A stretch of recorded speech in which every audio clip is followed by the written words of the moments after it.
Halo semuanya. Setelah sebelumnya kita membahas keseluruhan alur cerita dari Wrongtune series, nah kini saatnya kita membahas alur cerita dari Wrongtune seri ke-7 yang baru rilis di 2021 ini.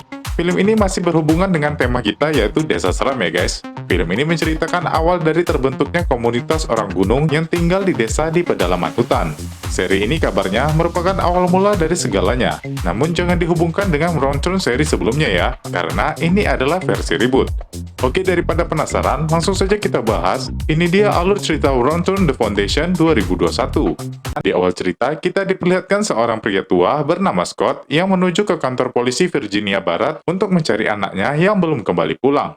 Anak gadisnya pergi dengan kelima temannya untuk mendaki di Appalachian Trail hutan Virginia Barat.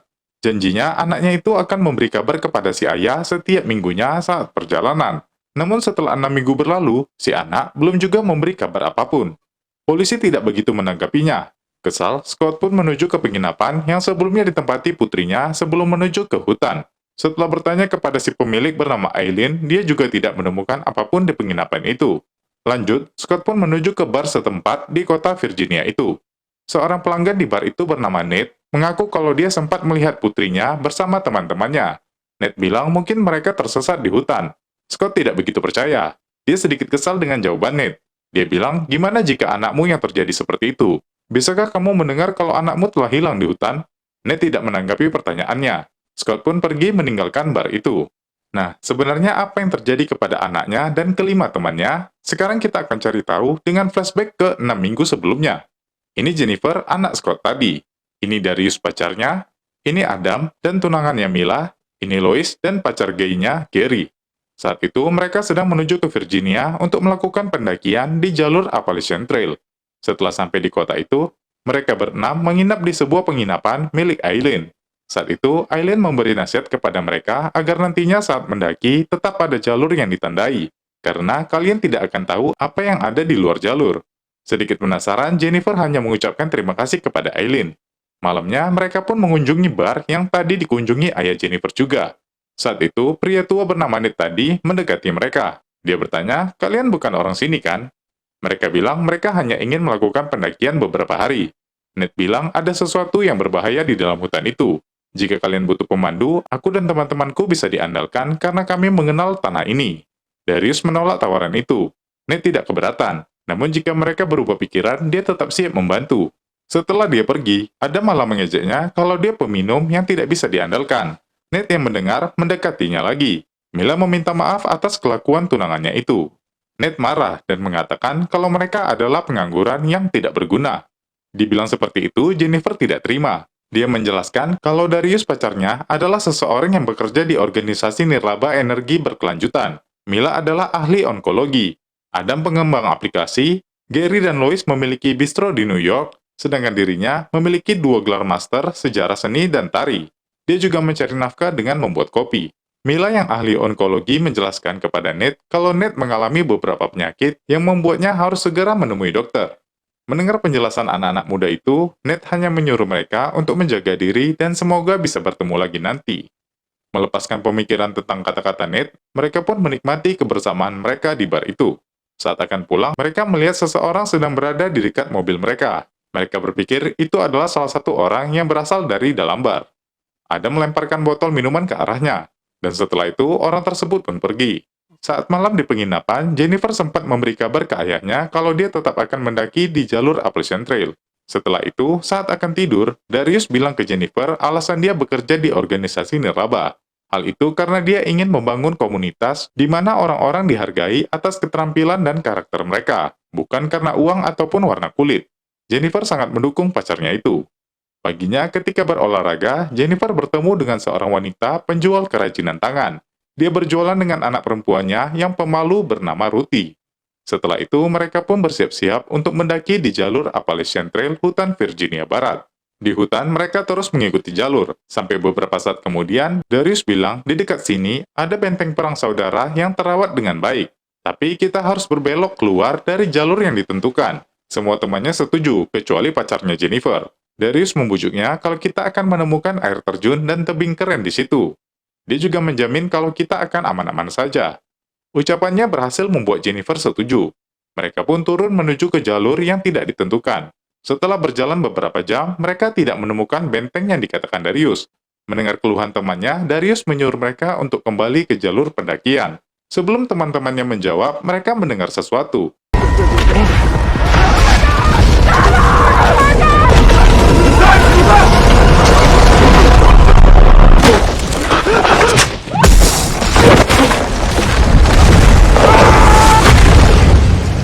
Mereka semua selamat, kecuali Gary. Louis terlihat begitu sedih melihat pasangannya sudah tidak bernyawa.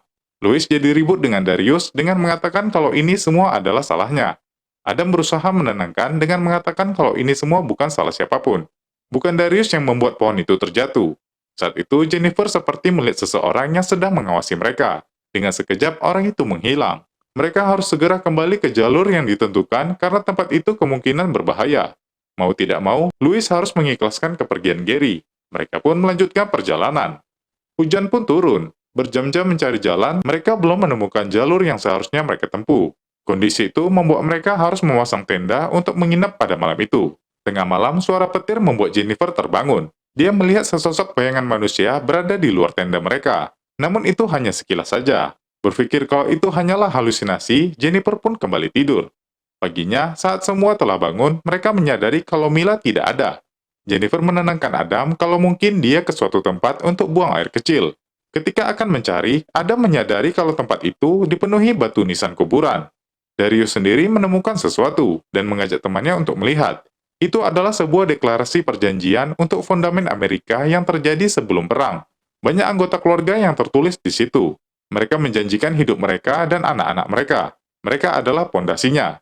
Saat itu Louis menyadari kalau handphonenya hilang. Saat teman-temannya membantu mencari, ternyata mereka juga telah kehilangan handphone semua. Jennifer bilang, tadi malam aku sempat melihat seseorang di luar tenda. Tapi aku tidak yakin. Bisa saja itu hanya bayangan pohon. Adam semakin khawatir dengan Mila setelah mendengar Jennifer melihat orang yang kedua kalinya ini. Takut terjadi sesuatu, mereka pun mencarinya. Saat itu Jennifer bertemu Ruthie, gadis kecil pemalu, anak penjual kerajinan tangan. Adam nanya, siapa dia? Jennifer menjelaskan kalau dia semalam bertemu dengan anak ini saat di kota. Adam memanggilnya untuk bertanya tentang Mila. Hal itu membuat Ruthie ketakutan. Saat Adam mengejar, Jennifer mencegahnya dan segera menyuruh Ruthie untuk pergi. No, don't let her get away! Guys, what is that?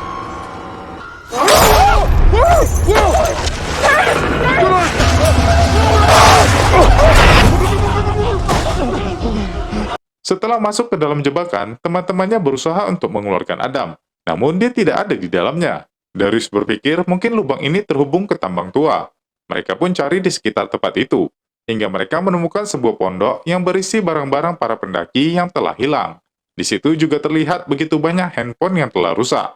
Tiba-tiba saat itu, mereka melihat ada dua orang yang sedang membawa Adam. Darius dengan cepat mengambil benda di tempat itu untuk menghentikan mereka. Setelah mereka menjatuhkan Adam, mereka menjelaskan dengan bahasa mereka yang tidak dimengerti Darius. Semua teman-temannya juga datang, namun mereka tidak mengerti apa maksud kedua orang berpakaian aneh ini.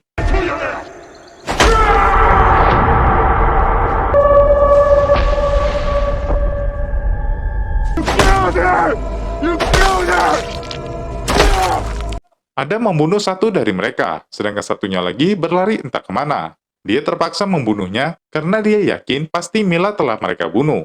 Tiba-tiba Mila datang dari belakang mereka. Dia terkejut dengan apa yang telah Adam lakukan. Mila menjelaskan kalau dia tadi sedang pipis. Lalu dia melihat kedua orang ini, dan dia pun bersembunyi. Dia juga mendengar teman-temannya berteriak memanggilnya. Namun karena ada orang ini, dia tidak berani menyahut. Sekarang kondisinya Adam telah membunuh seseorang yang mereka tidak tahu itu siapa. Dia hanya mencoba membela diri, karena dia tidak tahu apa yang mereka lakukan jika terus membawanya. Mereka pun segera pergi meninggalkan mayat itu. Berjalan mencari arah, Louis yang berjalan dari belakang tiba-tiba hilang diculik. Teman-temannya tidak melihat hal itu. Saat mereka menyadarinya, dia sudah tidak ada.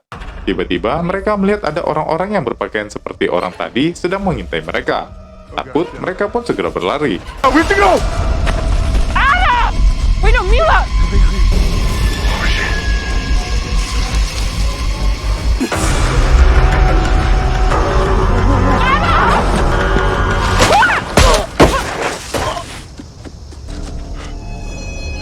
Oh my god. Yeah.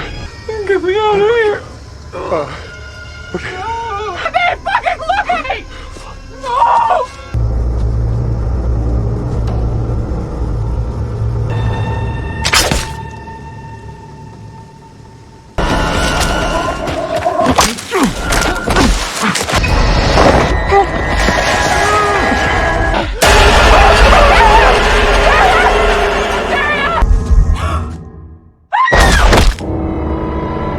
Setelah Jennifer tersadar, ternyata dia sudah diikat dan dibawa ke sebuah desa.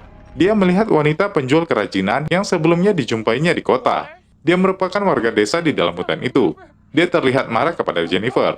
Namun, setelah ia memberikan minuman dan makanan, ia membawanya ke atas. Ternyata ketiga teman Jennifer juga sudah diikat, kecuali Mila yang telah mati tadi. Mereka berempat dibawa oleh wanita itu menuju ke desa mereka yang terasingkan dari masyarakat luar. Mereka dibawa ke pengadilan desa untuk diadili atas tindakan pembunuhan mereka. Yang mengadili adalah pemimpin desa bernama John. Wanita penjual kerajinan itu adalah anaknya. Dia bernama Edith. Ternyata orang yang mereka lempari botol pada malam di bar itu adalah salah satu penduduk desa ini. Dia bilang kepada John, para remaja ini membenci kita. Lalu seorang pria lainnya bernama Morgan juga datang. Dia menjelaskan kalau dia dan Samuel saudaranya saat itu sedang berburu rusa. Saat itu mereka sedang memeriksa perangkap. Ternyata di dalamnya adalah seorang manusia. Itu adalah Adam. Karena si Adam ini terluka dan pingsan, kami membawanya keluar. Tiba-tiba kami diserang oleh teman-temannya ini. Dan Adam ini, orang yang telah kami tolong, dia malah membunuh saudaraku Samuel. Teman-teman lainnya dilarang untuk berbicara kecuali Jennifer. John bertanya ke Jennifer, apa benar si Adam ini telah membunuh Samuel saudara Morgan? Edith menyuruhnya untuk berkata jujur agar terhindar dari hukuman. Jennifer tidak bisa membiarkan Adam terkena hukuman, jadi dia terpaksa berbohong. Dia menjawab Adam tidak membunuh. Saat itu, beberapa warga membawa Samuel yang telah menjadi mayat dan ditinggalkan mereka.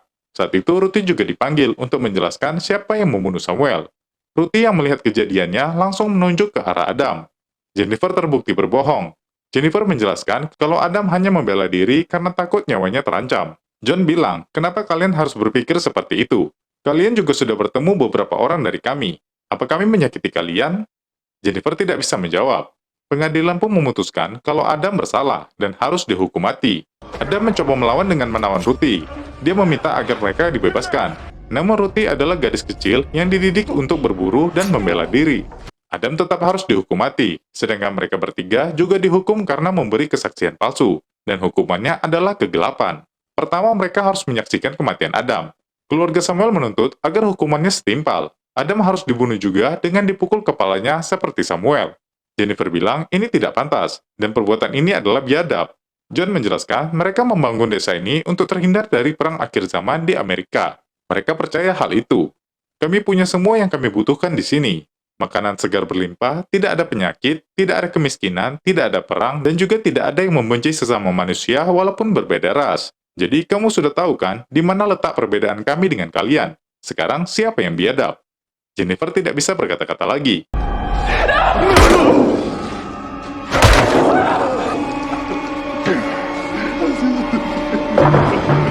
Setelah dibunuh, kini giliran mereka harus mendapatkan hukuman kegelapan. Mereka tidak akan lagi melihat, mendengar, dan mengucapkan keburukan.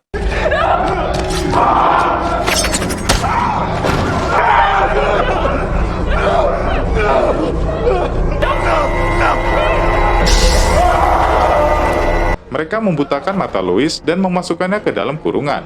Saat Darius akan dibuat seperti itu juga, Jennifer mengatakan, kalian membuat kesalahan. Kalian membuang sumber daya berharga. Mereka bertanya, apa maksudmu? Jennifer bilang, kalian punya kami, gunakanlah kami. Darius bekerja di lembaga nirlaba. Dia bisa melakukan perancangan rumah, lingkungan, komunitas untuk menjadi swasembada.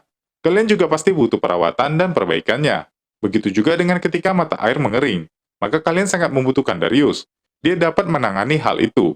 Tawaran Jennifer ini diterima mereka, karena Darius cukup berharga. Mereka bertanya, bagaimana dengan kamu? Apa yang bisa kau tawarkan untuk dirimu? Jennifer menawarkan dirinya sendiri. Dia tidak punya penyakit, dan dia akan melahirkan anak yang sehat pastinya. Dia merelakan dirinya untuk menjadi istri orang desa itu agar dirinya tetap selamat. Dia pun dicek kesehatannya. Mereka berdua pun akhirnya ditanya oleh John untuk kesetiaan mereka terhadap desa. Mereka pun berjanji akan tetap setia dan tidak akan lari dari desa itu. Darius dibawa untuk diajarkan bagaimana cara kehidupan di desa itu. Sedangkan Jennifer dibawa ke pria yang membutuhkan dirinya sebagai istri. Dan ternyata dia akan dijadikan istri oleh John yang sudah setahun menduda karena istrinya meninggal terjatuh di hutan.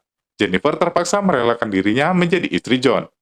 Kini kita kembali lagi ke 6 minggu kemudian, di mana Scott ayah Jennifer masih mencari keberadaan anaknya. Saat di bar, Aileen mengatakan kepada Scott kalau dia telah mengingatkan para remaja itu untuk tidak keluar dari jalur pendakian.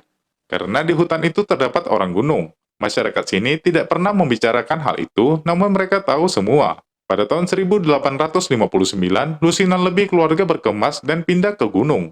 Mereka takut akan keruntuhan Amerika. Jadi mereka melindungi hidupnya dengan berpindah ke dalam hutan dan membangun desa. Mereka berencana untuk membentuk negara baru. Perjanjiannya, kita tidak boleh saling mengganggu. Tapi, siapapun yang pergi keluar dari jalur itu, mereka tidak akan kembali.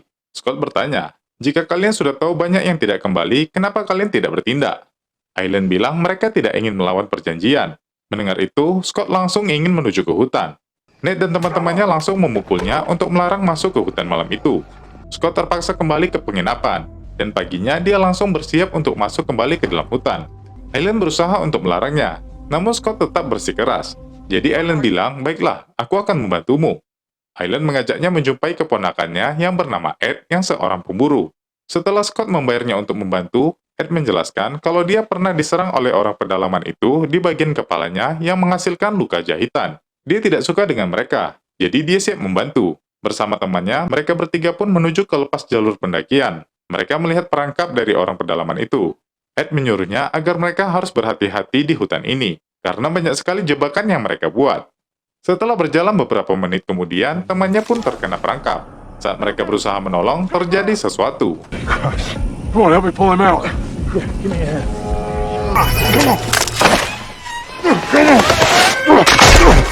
Mereka berdua pun mati terkena jebakan. Scott tidak bisa berbuat apa-apa. Dia mengambil pistol Ed dan berusaha mencari putrinya sendirian.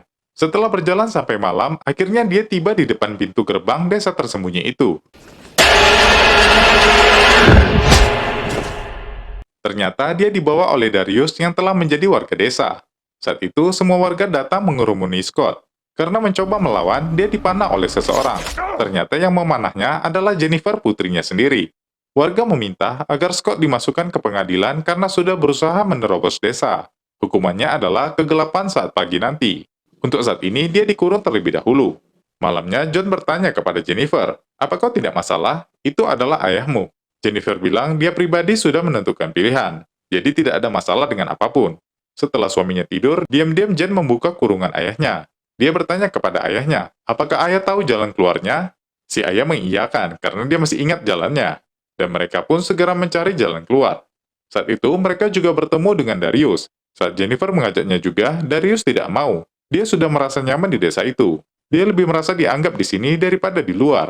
Tapi dia membiarkan Jennifer untuk pergi dengan ayahnya. Mereka pun akhirnya harus berpisah di sini. Saat akan keluar, ternyata pagar tersebut dikunci. Mereka tidak sengaja terlihat oleh Ruthie. Karena Ruthie sudah terbiasa dan baik dengan Jennifer, Jennifer pun meminta bantuan kepadanya untuk menunjukkan jalan keluar yang lain. Ruthie pun mengajak mereka melalui tempat kurungan para manusia yang dihukum dalam kegelapan. You're saying there's a way out through there.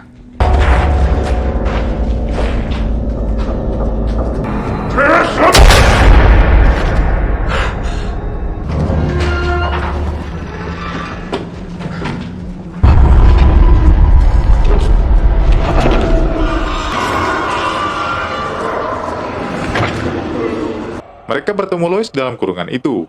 Dia terlihat buta, tuli, dan bisu. Karena tidak rela melihat temannya seperti itu, Jennifer membunuhnya. Suara tembakannya membuat beberapa warga mendengar dan mengikutinya.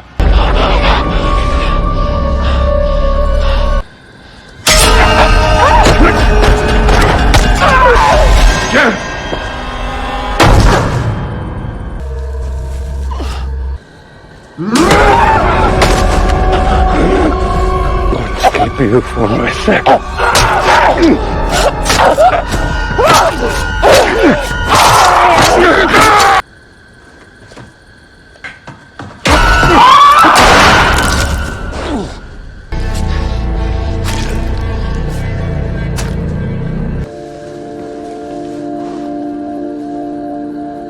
Mereka pun berhasil melawan para warga. Saat akan berlari di hutan, mereka bertemu dengan Nate dan teman-temannya. Nate menjelaskan kalau dia sudah beberapa kali melarang jangan memasuki hutan ini. Dia pun sekarang ini datang untuk menolong mereka. Dia juga ingat kata-kata Scott, jika anaknya hilang bagaimana. Dia menjelaskan dia memang tidak memiliki anak, namun keponakannya juga hilang di hutan ini 6 tahun yang lalu. Jasadnya tidak pernah ditemukan. Aku sangat dendam dan ingin membunuh mereka. Jennifer dan Scott pun percaya kepada Nate. Saat mereka akan dibawa pergi, lagi-lagi mereka diserang.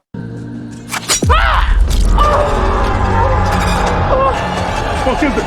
Run!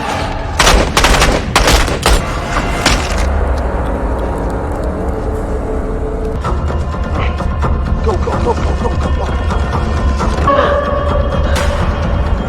Get in the truck. Get in.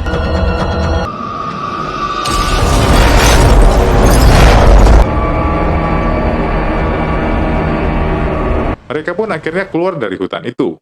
Beberapa waktu kemudian, setelah Jennifer mengunjungi ayahnya bekerja, dia kembali pulang ke rumah menjumpai ibu dan kedua adiknya. Namun dia dikejutkan dengan sesuatu. John dan Ruthie mampir sebagai tetangga baru ke rumahnya. John beralasan kalau dia kenal dengan Scott, makanya dia mampir ke rumah itu. John pun menyindir tentang kehamilan Jennifer, karena dia tahu itu adalah calon anak mereka. Jennifer tidak bisa berkata apa-apa. Dia langsung ke toilet karena mual. Dia mengambil senjata untuk segera melawan John. Saat kembali, John memintanya untuk segera pulang ke desa. Jennifer bilang, apa gunanya aku kembali? Kau pasti akan membunuhku. John bilang, itu sudah pasti. Tapi tidak sekarang. Aku akan menunggu sampai anak itu lahir dulu. Dia juga memberikan ucapan selamat kepada ibu Jennifer yang akan menjadi nenek.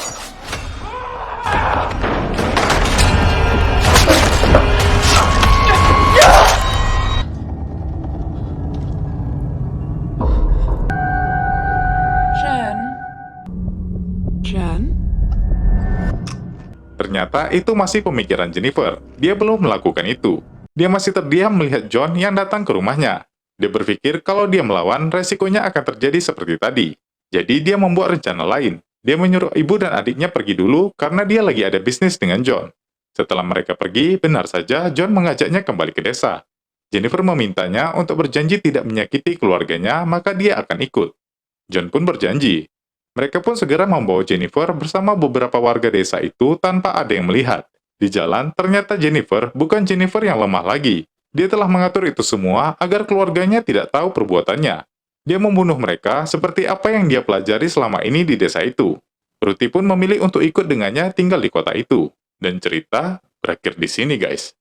Nah, itu tadi alur cerita Wrongtune The Foundation 2021. Terasa agak berbeda ya, karena tidak menampilkan aksi kanibal ekstrim di film serinya satu ini. Namun film ini lebih berfokus kepada terbentuknya komunitas orang gunung yang berada di dalam hutan Virginia. Ya, film ini nggak buruk sih, kalau kita memandangnya dengan konsep baru. Namun, kalau kamu masih terbiasa dengan seri Wrongtune sebelumnya, mungkin kamu akan kecewa, karena adegan sensual ataupun pembunuhan keji seperti sebelumnya tidak dihadirkan di dalam film ini. Tapi nggak apa-apa lah ya, mana tahu ada kelanjutan dari seri satu ini. Ya, kita tunggu aja bersama-sama.